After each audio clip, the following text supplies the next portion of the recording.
Today we're chatting with someone who I guess you could call a disruptor, as together with his business partner, he's become one of the major players in the field of lead generation and funnel pages. In fact, you may have heard of Andy's company already because it's rather well respected in its field. It's called Convertri, and it's well worth checking out if you plan on having your own online business. Andy founded Convertri because he thought landing page platforms could do things better. So I think this is going to be a fascinating conversation. Andy Fletcher, welcome. Hey, thank you so much for having me today. No, it's great to have you here. I think we should start in the time-honoured tradition, though, of going back a little while and finding out more about you and what got you involved in the online marketplace. Yeah, sure. So my background is all technology. I have a computer science degree for my sins, and after university, I worked in a couple of tech jobs, and at one of them, I worked at this absolutely terrible startup. Where we did all manner of things that never worked.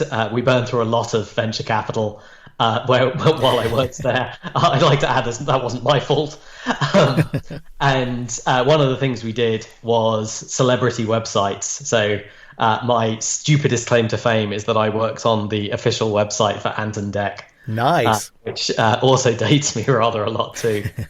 So while I was there, I was like some of the other people were aware that there was going to be like somebody was needed for SEO, and a mate of mine there bought an SEO book because he knew I would read anything put on my desk. He bought it at lunchtime. He left it on my desk, knowing that I would pick it up when the senior managers were coming around looking for somebody to be the. Can I swear on your show? Of course, go right ahead. It was politely referred to as the SEO bitch, and they were coming around looking to see who to make the SEO bitch. And sure enough, I was sat there reading this book on SEO, and the guy was like, "Oh, Andy, you know all about this. Fantastic! You get this new job." And I was like, "Wait, what?" So that was the big setup. That's how I got kind of started with online digital marketing, got into the idea of it. And at that point, learned some SEO skills, learned how to rank websites, learned about on-page, all the typical stuff for getting stuff ranked in Google. And then when that startup went belly up and they decided that paying us was optional, I went into business for myself, doing SEO for clients and then making SEO products. Great. So in terms of, online, it's been one of those things, I guess it's in your blood in many ways, right? Yeah, definitely. I'm definitely a child of the internet. I grew up with it. I had my first computer when I was about 15, I think, and an internet connection at 16, which I still am. I was then just the biggest nerd in the world. I can still remember my parents going away when I was 16 years old for the weekend, and I was super excited, where all my contemporaries were super excited to get rid of their parents and have parties. I was super excited because it gave me unfettered access to the computer for 48 hours so I could learn HTML. And then fast forward, you started Convertri, which has really established itself as one of the major players in, how would you describe it, landing pages, funnel building? Yeah, definitely both, I would say. We have a lot of people that use us like specifically for landing pages and then plug in other best-in-class tools. And then there's a lot of people who use us as like a full-stack funnel builder. Right. So for anybody who's maybe not come across Convertri before, maybe you could just give us a bit of a background as to, first of all, how it came about, but secondly, how it's evolved since it started. Certainly. So Convertri is actually the punchline to a joke, a really bad joke from an internet marketing conference in summer 2015, something like that. I was on a panel of digital marketers, like more sort of tech focused digital marketers, answering questions about like kind of how software gets built and things like that. And my mate Jay, who was sat at the back, and sorry, before I tell this story, I would like to point out that alcohol was involved in this event, because of course it was. All the best stories are, aren't they? And it will make me sound like slightly less of a jerk when I tell you the punchline. So anyway, my mate Jay sticks his hand up and he's like, "Andy, you're a developer. Why, it's 2015. Why, when I get my developer I say like I want to move my logo to the other side of the page, or I want to move the sign up button a bit to the right. Why does it take him so long? Why is it so expensive? Etc. etc." And at the time, my answer was, "Jay, speaking as the kind of developer that has to do it for the kind of people like you, off." And I got a laugh from the crowd, and it was funny. But that thought really nagged at me. Why why at the time was it so hard to get pages live. There was all kinds of page builders that kind of promised the earth, but if you wanted to do anything that was slightly off piste, certainly if you wanted to take advantage of like breakthroughs in like page speed technology or anything like that, you just couldn't. It was really hard. You had to custom code stuff. You had to hire developers. And that was pretty wild given the number of page builders that were already on the market. Mm-hmm. So that's when we started putting together the first version. At the same time, my business partner, Neil, was reading all of the page speed reports coming out of Amazon and Google, where they were talking about how you lose, at the time, it was 40% of your traffic. If your pages didn't load in 3 seconds, it's now up north of 50%. And we realized we could combine these concepts of you put a thing on a page, you hit publish, and where you put it is where it appears. That's it. You don't have to understand responsive technology and rows and columns and all of this sort of complicated stuff. It's a simple thing. If you can use Word, you can use Convertri to make a page, and then that page will load really, really, really fast. Mm-hmm. And that makes such a big difference to ad spend, to any kind of landing page. It's one of those things, isn't it, that I guess once you've set up a website using something like WordPress, you know how much of a challenge it can be to actually set up a page. So was that part of the thinking behind Convertri, as in, we just want to make this super simple for the end user? Very much so. Like the goal was as simple as it can possibly be. Like we wrote it on, we made all of the developers working on it print out the words just like Word and stick it up on the wall. Right. So every time we developed a new feature, they would often ask, it's like, oh, how should this bit work? What's the decision? And I tap the sign every time. It's like I want someone, I want a 60-year-old to pick this up, move some things around, start typing and be like, oh, it's just like Word. And you have achieved that. I mean, if anybody who's not used Convertri yet, it's definitely worth getting an account so you can just see how simple it is. What are the advantages, though, Andy, of not using WordPress? Because WordPress has become a bit of a default in terms of online websites. Certainly. So WordPress still has its place. Like we still run our own blog on WordPress. Like it's definitely not a sort of either or thing, mm-hmm. but there's kind of big chunks of the experience that WordPress makes really hard for people. With a tech background, I've worked on a ton of WordPress sites, and it's always the same sticking points. Things like the security's been compromised, like some update, they forgot to run it, they haven't logged in a little while, they come back and the site's been compromised. Things like you WordPress itself is kind of simple-ish and it kind of just works. And then anytime you want to do something, it's like, oh, you need a plugin for that. Mm-hmm. And then this plugin isn't compatible with that plugin. And this plugin doesn't work with that theme you've got. And this theme has this other file that you have to connect to that plugin. And it becomes this sort of mess of tech when a marketer just doesn't care. It's not what they're interested in, and nor should it be. They want to focus on, how do I write a compelling message? How do I build a simple page that will generate me leads and make me sales? And what we've set out to do with Convertri is just push all of that into the background. Let us worry about all of that technical stuff so marketers can focus on marketing. Got you. And I guess in recent years, a lot of people now, when they're visiting a site, they're doing more so on their mobile device than a desktop device than ever.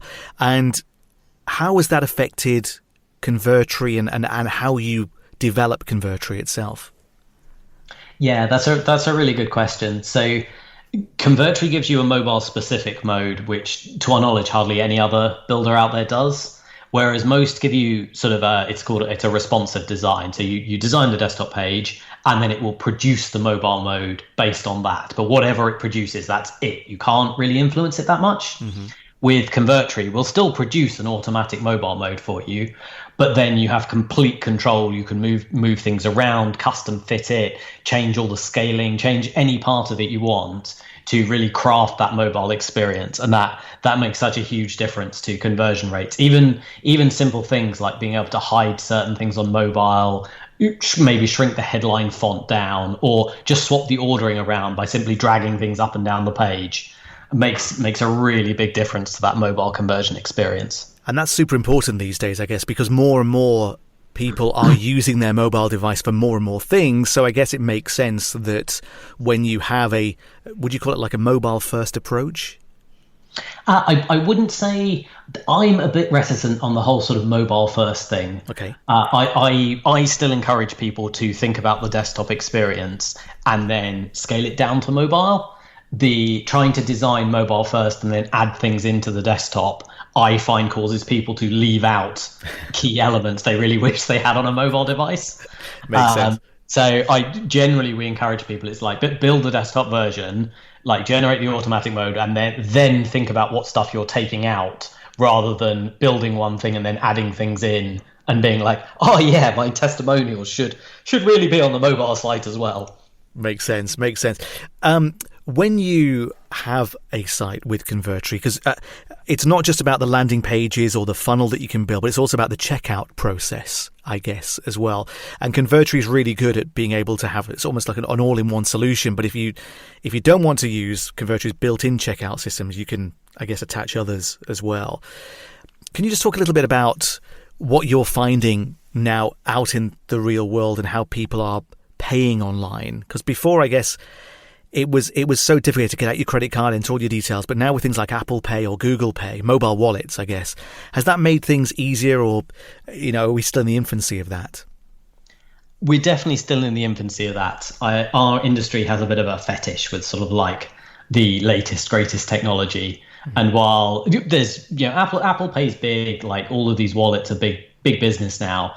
But compared to the number of people that don't have it, don't understand it, don't want to understand it, they have a credit card. They know how to type digits into a box. Mm-hmm. And I think a lot of people are very focused on these, how can I make it easier for the user by having these like no typing your stuff in Apple Pay style stuff. Yeah. But what they're doing there is optimizing for the subset of people who are right at the cutting edge, and they're going to make it work, whatever your UI looks like. Whereas your average user doesn't understand that stuff, doesn't want to understand that stuff. They understand they've got a card, they type the numbers into a box, and then they've bought your thing. Mm-hmm. And we find optimizing for that side of it generally produces a better result than going, have you got an Apple wallet? How about one of these Google things? What about Amazon Pay? Have you got in? And your average user is like, no, I don't. Give me the box. Yeah. It makes sense. I guess, though, in the future, that's going to become more and more relevant, isn't it? That most people will end up with some kind of digital wallet. I guess the most well-known is PayPal, which isn't without its flaws, we know. But would you say there's a move towards the online wallets? Oh, definitely. Like they're coming. They're here in a fairly big way, and they're only going to get bigger. We've just noticed this theme of people kind of obsessing over the cutting edge part and ignoring the big bulk of users in the middle who don't really get it. Like maybe they've got Apple Pay like sort of set up on the phone and they know how to wave it at a checkout rather than waving their card at it. But for sort of online purchases, we're just not seeing a lot of that stuff yet.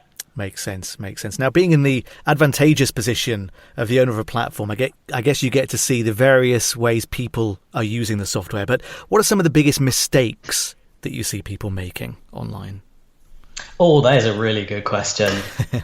So I would say probably the biggest mistake is trying to be too clever and too fancy. So a really good example is everyone comes to our platform wanting things like fancy animations. Mm-hmm. When study after study after study has shown they ruin your conversion rate. Like people don't, animations appeal to the person that has to look at the site 7 times a day for a year. Yeah. Whereas somebody just trying to get the information gets distracted by things moving around and fading in and dancing around the page and all of that. Your average user is very happy to start at the top, and maybe they'll skim read, maybe they'll read the whole thing, but they're very happy to just like know that all they've got to do is pull that scroll bar down and get to the end. Yeah. You'll notice a really big theme in a lot of what I've been talking about here, and that's like a focus on simplicity first. Everyone online is obsessed with the latest widget, the latest craze, the latest this, the latest that, and a great many people would sell a great many more products if they would just focus on the basics. It's the old KISS principle, isn't it? The keep it simple process. Absolutely that. Like there's so many parts to this that you just don't need. And some like fangled guru has said, oh, you must you must have this magic thing or you can't sell online. And it just doesn't make a difference a lot of the time. Yeah. I mean, in terms of funnels and funnel creation, I know some people kind of go, what is all this about? I know the idea of building a sales page, having a buy now button at the bottom, and that's it. Can you just maybe elaborate a little bit about what is a funnel and how Convertri can help people create these funnels? Yeah, of course. That's another great question. So we think about funnels in a couple of different ways. So the first most important one is the idea of the positive and the negative action, which makes everything so much easier to test. So with a typical website, you'll find, and I imagine anyone listening has at some point logged into Google Analytics. Like you've maybe got a WordPress blog, you've installed the plugin that lets you put Google Analytics on it. You log into Google Analytics, and you're like, how is my website doing? Mm-hmm. And then you log into Google Analytics, and Google Analytics is like, here is a load of random data. And you're like, no, how's it doing? And it's like, no, I can't help you with that. Like, it'll tell you that a bunch of people clicked on this page, a bunch of people clicked on that page, but it's very hard to determine what people actually did and didn't do. Where did they drop off? What made them buy? What didn't make them buy? That's where a typical website falls down. With a funnel approach, we have each page has a specific action. So as talking about a sales page, the way you just did, we have a product for sale. And ideally, we have no other links on the page other than the ability to buy the product. Mm-hmm. So everyone that comes to our page either buys the product or they don't. So when you look at your analytics, you don't have to look at it and go, oh, it's like, okay, so 3% of people bought it and 7% of people went to this other page. And then 1% of them, it's like on this page, 5 out of 100 people bought the product. And tomorrow we're going to try and make it 6 out of 100, which makes everything about it just so much easier to think about than the kind of complexity you get from a typical website. Makes sense. And I guess my big question for you, Andy, on a more of a personal level is, are you a coder yourself? Is that how you came up with the idea for Convertri? Yeah, so I think I mentioned I have a computer science degree. I'm a completely nerdy techie guy. I fell in love with digital marketing. I fell in love with I love direct response marketing online. This idea that we can tell how our marketing is doing. We can run an ad on Facebook, and then people come to our landing page, and then we know how much we spent for those clicks, and of those clicks, how many people made it to the page. Of the people that made it to the page, how many people opted in or how many people bought. And everything is just so much more measurable compared to, well, I stuck 5,000 flyers out there and I don't really know what happened because I can't tell which ones produced the callbacks, or I put up a load of billboards and I think my calls have gone up, but I don't really know how. I love that aspect of direct response online, which is where my tech skills got converted over into marketing skills. Right. Okay. And in terms of, your team now, because obviously Convertri is a major platform. I'm sure there's not just you, Andy. How big is the team? Yeah. So contrary to some people's belief, we still get some people who will email support and be like, "Hi, Andy," and it's like I'm really flattered. I'm genuinely flattered that people think that I still write all the code and answer all the support things and do all the webinar. I do everything. However, it's true, I don't. There's a team of 20 of us now. It's grown almost in spite of me at times. We've got an incredibly talented team that handle a lot of the day-to-day operations now. And how do you keep the team motivated? Because I guess this is like it's the insatiable beast in many ways. It's never actually finished. So it must be quite difficult, for you as CEO to carry on that motivation and coming up with the ideas to continually evolve the platform. Yeah, so we've never really struggled with a motivated team. We seem to be really good at recruiting just really driven people really excited to build the next feature or design the next feature or answer support questions or whatever it is. We've got really lucky in the staff that we've been able to hire. They do a fantastic job every day. And my job is to kind of feed the pipeline. It's to talk about what's next. But I rarely have the issue where it's like, I've got to motivate them today. Right. They will show up really wanting to play, wanting to add the next feature. Nice. I mean, it sounds like a great team. And whereabouts are you based? So I'm in South London. I'm in Streatham Hill. Way back when I was first getting started online and seeing some success, I was like, me and my business partners, we were kind of mimicking what we thought business was. And as we got money, we got an office in central London, and then we got some staff in the office in central London. And I'm sure I don't need to tell you, that was really expensive. Yeah. So now I work from home. I'm sat in my garden office right now. I live at home with my partner, Sarah, and my cat, Rufus. I'm sat in my garden office, and then the entire team is spread all over the world. Great. Like most big companies these days, that's the way to do it. How important, though, for you, Andy, is the work-life balance? Not important at all. I'm a complete workaholic. I love it. Right. This is my hobby. This is my passion. This is my job. This is what gets me up in the morning. This morning, I woke up at 1 a.m. with my brain buzzing with ideas, and I got up and I started writing them down because I was awake. I love doing this. Wow. That goes some way to show how important Convertri is in your life, which is great. What is the benefit, though, of being based in the UK, would you say, rather than being based anywhere else in the world? Oh, there's a really good question. So certainly in terms of like just core infrastructure, I think being based in the UK, like this is going to be true of any sort of first world nation, but the majority of the world's population didn't roll the lucky dice that I did to be born in a first world country.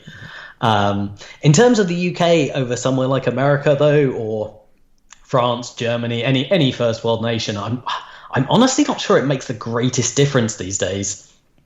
Like we've all got really similar access to this global marketplace of talent and tools, and I often think it's like, I live in London because I live in London. I like it here. Yeah. But I could do this job from a beach in Thailand or, Frankfurt or New York or anywhere. I don't think it would make the greatest difference. Yeah, just don't tell Sarah that, because it may give us some ideas. For anybody who's thinking of starting out, making their first steps online, do you have any tips for anybody who's thinking about starting or growing an online business? Get over the fear and do it. Just embrace the fact you're going to suck horribly, and just get started. It took me so long to do the first few things, and I sucked, and I didn't want to suck. That was awful. I hated it. So I put off so many things. And when I finally got over my own ego and accepted that it was just better to do a bunch of imperfect stuff and learn some lessons, that's when things really started working for me. Nice. But that gap between wanting to do the thing and doing the thing, because everyone's afraid, right? You don't want to have that feeling of just how badly you suck at it. But that's going to be true for the rest of forever. So you may as well embrace whatever the next thing is. I still suck at so many things in my job to this day, but my brain wiring is different now, and it's just cool, let's get up, let's learn how to do it, let's figure it out, let's try a thing. And I wish I'd got to that a bit quicker. Mm-hmm. Mm-hmm. I normally ask in these interviews, are there any tools or resources that you can recommend? So what do you think, Andy? I don't know. I mean, I've heard there's this really terrible funnel builder that everyone should have. No. So obviously, I think people should come and check out Convertri. We've got a 14-day free trial. It's completely risk-free. Come and give it a go. I think it'll be really useful. I feel like I should mention some other things, though. So I'm currently obsessed with Alex Hormozi's $100 Million Offers book, like most of the internet is, and his new book, $100 Million Leads, which is coming out next month. I imagine will be just as good as the first one. The dude is amazing. So for anyone listening that has somehow not heard of Alex Hormozi, you should definitely check out his YouTube and his podcast. Great. I have learned unbelievably much from that guy. That's amazing. I mean, that's a great resource as well to share. How do we find the 14-day free trial that you mentioned? www.convertri.com, and then just click the sign up button, and it's readily available there. It'll give you a choice between whether you want to pay monthly or annual, but either way, you get to try it for 14 days before we bill your card. Great. And what's next for you, Andy? Is there something else you're working on? Yeah, so what's next is probably our Editor 2.0 project. While Convertri's editor is it's been cutting edge the whole time. It's the core focus of our product. We see really big opportunities to take it to sort of the next level still. So we're starting work on it at the moment. Like, we're hopeful to have something out later this year. Certainly a bunch of like beta tests and proof of concepts for how we take a lot of the core technology we already have and really level it up and push what's possible. Excellent. Well, all the best with that, Andy. Thank you so much for your time today. It's been an absolute education. So thank you so much for spending your time with us. Really appreciate it. No, thank you very much for having me. It's been amazing to be here.